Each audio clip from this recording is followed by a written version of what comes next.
Армысыз көрермен, осы аптада Алматыда жер сілкінісі болды. 4 наурыз сағат 11:22 кезінде болған 5 балдық жер сілкінісі халықты бір дүрліктірді. Қалада сирена дыбыстық сигнал іске қосылды. Сейсмикалық станциялар желісінің мәліметінше, жер сілкінісінің эпицентрі Қазақстан аумағында Алматы қаласынан оңтүстікке қарай 31 км жерде орналасқан. Алматы қаласы, Алматы және Жетісу облыстарында жедел желі телефондары қосылды. Алматы қалалық төтенше жағдайлар департаментінің басшысы Нұрлан Атығаев қала тұрғындары мен қонақтарын сабырға шақырды. Жедел желі жұмысы іске қосылды. Сондай-ақ Нұрлан Атығаев жер сілкінісі қайталануы мүмкін деген мәлімдеме жасап, тұрғындарды жақын орналасқан халықтық қабылдау пунктіне шақырды. Кейін жағдай тұрақталып, алматылықтар үйлеріне қайтарылды. Жер сілкінісінен кейін мегаполисте көп қабатты үйдегі пәтерін сатуға қойғандар көбейді. Алайда алушыларды жер үйді жалдау бағасы қызықтырып отыр.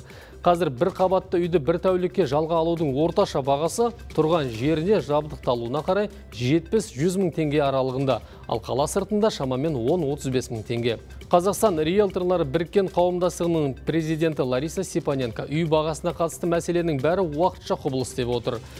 Бұл бәріне таныс сценарий. Жер үйге, учаскелер мен саяжайға деген қызығушылығы артады. Ал көп қабатты үйлерде сатылатын пәтерлер саны көбейеді. Әсіресе жоғары қабаттағы пәтерлер сатылымға қойылады. Олардың иелері баспаналарын тезірек сатып жіберу үшін оның бағасын төмендетуге мәжбүр болуы мүмкін, дейді Лариса Степаненко.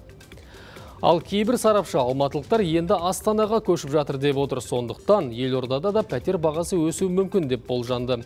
Экономист Мақсат халықтың айтуынша, Астанада үй алып қою керек дейтіндер де аз емес. Сөзінше, қазірдің өзінде Алматыда 6-шы қабаттан жоғары орналасқан пәтерлердің бағасы арзандап жатыр. Жер сілкінісі жиілеп кетсе, оңтүстік астаналықтар өзге өңірге қоныс аудармай тікелей елордаға беттеуі бек мүмкін. Тағы да кибер қауіпсіздік ақсады. Бұл аптада қазақстандықтардың 2 миллионнан астам жеке дерегі тарап кеткен. Мемлекеттік техникалық қызмет акционерлік қоғамның мамандары RoboCash KZ жауапкершілігі шектеулі серіктестігі микроқаржы ұйымының клиенттерінің 2 миллионнан астам жеке дерегінің таралғанын анықтады. Мемлекеттік техникалық қызмет таралған деректерге талдау жүргізді. Цифрлық даму министрлігі клиенттердің жеке басын анықтау нәтижелері бойынша азаматтарға eGov Mobile мобильді қосымшасы арқылы тиісті хабарламалар жолдайтын болады. Цифрлық даму министрлігі қазақстандықтардың жеке деректері таралған дерекқор операторларына қатысты жоспардан тыс тексерулер жүргізуді жоспарлап отыр. Қазақстанда әйелдердің мүмкіндігі әлі де шектеулі. Бұған қоса қазақстандықтардың арасында гендерлік теңдікке қатысты алаңдаушылық артқан. Осыдан 7-8 жыл бұрынғы сауалнамада азаматтардың көбі әйелдердің құқығы мен мүмкіндіктері тең десе, 2 жыл бұрынғы сауалнамада әйелдердің құқығына алаңдайтындар көбейген. Гендерлік теңдік рейтингінде әлемдік дамыған елдер көш бастап тұрса, еліміз біртіндеп ілгерілеп келеді. Былтыр Қазақстан аталған гендерлік теңдік индексі бойынша 146 елдің арасында 62-ші орында болды.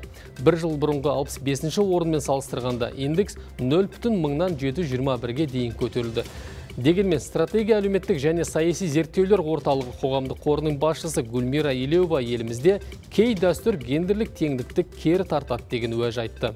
Осы аптада Казинформ тілшілері халықаралық әйелдер күні қарсаңында еліміздегі түрлі салада еңбек етіп жүрген арулар туралы материалдар әзірледі. Казинформның Ақтөбедегі тілшісі Алтынай Сағындықова, Шетірғыз ауылдық округінің әкімі Жанна Әбденовамен әңгімелессе, павлодарлық тілшіміз Мұрат Аяған жас ғалым Әсия Қасановамен сұхбаттасты.